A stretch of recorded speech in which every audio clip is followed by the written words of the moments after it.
वसा जनसेवेचा. Nandura urban cooperative बँकेत झालेल्या 5,71,65,00,000 रुपयांच्या महाघोटाळा प्रकरणी आता नवीन वळण मिळाले आहे.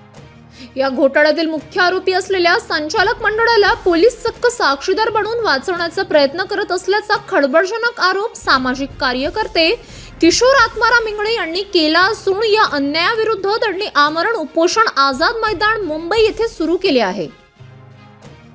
घोटाळ्याचे स्वरूप आणि IPL कनेक्शन. बँकेच्या HDFC रिकॉन्सिलिएशन अकाउंट म्हणजे सस्पेन्स खात्यामधून जुलै 2023 ते मार्च 2024 या कालावधीत 5,71,65,00,000 रुपयांची अफरातफर करण्यात आली.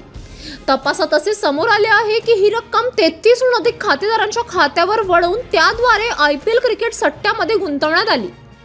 सॉफ्टवेअरमध्ये फेरफार करून आणि बनावट नोंदी करून हा डल्ला मारण्यात आला आहे. तपास यंत्रणेवर गंभीर आरोप.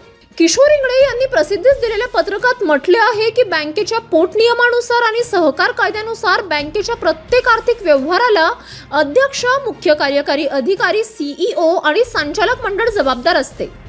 मात्र पोलीस अधीक्षक कार्यालय आणि आर्थिक गुन्हे शाखेने केवळ कनिष्ठ कर्मचाऱ्यांवर दोषारोप ठेवून मुख्य सूत्रधार असलेल्या अध्यक्ष चंपालाल झंवर, उपाध्यक्ष दत्तात्रय सुपे आणि संचालक मंडळाला साक्षीदार बनवले आहे.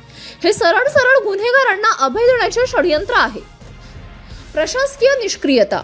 या घोटाळ्याबाबत भारतीय रिझर्व्ह बँक RBI आणि सहकार आयुक्त पुणे यांच्याकडे वारंवार पुराव्यानिशी तक्रारी करूनही कोणतीही ठोस कारवाई झाली नाही. उलटपक्षी संबंधित विभाग भ्रष्ट संचालक मंडळाला पाठीशी घालत असल्याचे चित्र निर्माण झाले आहे. 5.71 कोटींचा अपहार करणाऱ्या संपूर्ण संचालक मंडळाला सह आरोपी करून तात्काळ अटक करावी. आरोपींना वाचवणाऱ्या आणि तपासात हलगर्जीपणा करणाऱ्या पोलीस अधिकाऱ्यांची विभागीय चौकशी व्हावी.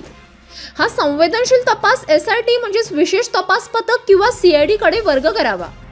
जोपर्यंत या मागण्या मान्य होत नाही आणि सामान्य सभासदांच्या कष्टाचा पैसा सुरक्षित होत नाही तोपर्यंत उपोषण मागे घेणार नाही असा पवित्रा किशोर इंगळे यांनी घेतला आहे. या आंदोलनामुळे सहकार क्षेत्रात आणि राजकीय वर्तुळात मोठी खळबळ उडाली असून प्रशासनावर दबाव वाढला आहे. City news.